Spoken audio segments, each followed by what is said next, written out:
Yes, sir. Los Angeles Clippers news, boys. The Clippers want Lonzo Ball. So how do I know this, boys? Shams Charania of The Athletic, he's like the Brown Woj. He reported this week that several teams are interested in Lonzo Ball, one of them including the Clippers. So what would the trade be in mind for the Clippers? So the trade being discussed right now is Lonzo Ball in exchange for Lou Williams, Patrick Patterson, and a second-round pick from the Clippers. So why does this trade make sense, boys? This trade makes sense for a few reasons on both sides. This is a trade that works well for both sides. So let me quickly get into why it makes sense for the Clippers. For the Clippers, it makes sense because bringing in a playmaker is something the Clippers desperately need to do. Right now, with Lou Williams, giving him up is not a big price to pay because Kawhi and Paul George have stepped up their scoring productivity and their playmaking productivity so much that his offense, Lou Williams' offense, is not needed as much as it was last year, for example. So getting rid of Lou Williams and bringing in Lonzo Ball makes sense for this reason.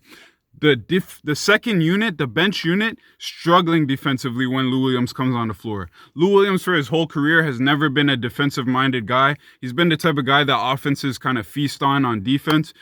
Anytime this bench unit comes on and it's being facilitated by Lou Williams, yes, he's scoring a lot, but he's giving up those same points on the defensive end. Bringing in a guy like Lonzo Ball makes sense for a few reasons because it gives the second unit some size and defense. So instead of having Lou Williams coming in and getting eaten alive, you have Lonzo Ball who can come in, defend his position and other positions, as well as facilitate the offense for the bench unit. You can facilitate the offense, have some minutes with him and Luke Kennard, have some minutes with him and Zubac so they can run some pick and roll, stuff like this. And you also have to take into consideration lineups and the versatility the lineups would have once you get a guy like Lonzo Ball, the switch ability. Can you guys imagine a lineup with Lonzo Ball, Paul George, Kawhi Leonard, and Marcus Morris Jr. or Marcus Morris Sr.?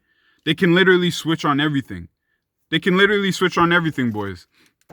Let me put my light back on. They can literally switch on everything. Lonzo Ball, he stands at about 6'6", 6'7" for a point guard. That's extremely tall. His defense has definitely come a long way from his Lakers days. He was a bit of a better defender in his last year as a Laker than he is this year with the Pelicans. But I think with the whole COVID situation that he's not playing his best basketball. Even in the bubble, he wasn't playing his best basketball. But I think that if he can get put in the right situation, like a winning team where he's not expected to do too much, just play defense, hit open threes when they're given to him, and play make a little bit, I think he will succeed. It also helps Kawhi and Paul George.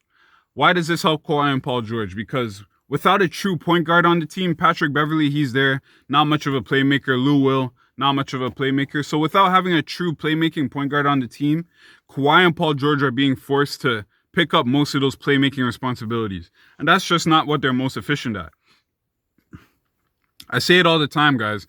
Those guys, Paul George and Kawhi, they are play finishers, not play initiators. Can they do it? For sure. Can they be playmakers? For sure. They're talented. They're superstars. But that's not really what you want them to do. You would much rather have them finish the ball coming off a curl or maybe a pick and roll being run for them or whatever the case may be, and them shooting. You would much rather that than have them initiating the offense and trying to find open shooters and stuff.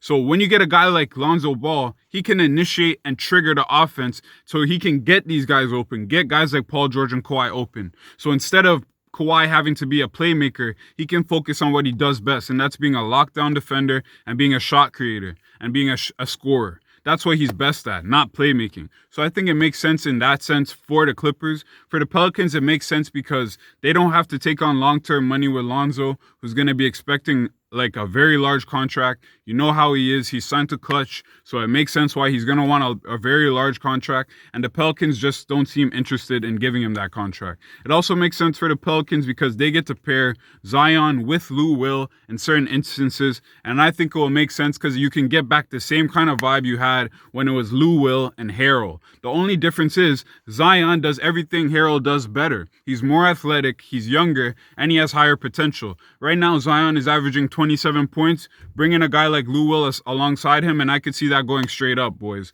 Anyways, that's my opinion on it. What do you guys think about this situation? What do you think the Clippers should do? They desperately need a guy that can play make so they can take some of the pressure off of Paul George and Kawhi's shoulders. Let me know what you think in the comments. If you enjoyed this video, make sure you like the video, subscribe to the channel. If you want to join the channel, just click the join button. We're trying to get as many members as we can. Other than that, have a good day, boys. Peace.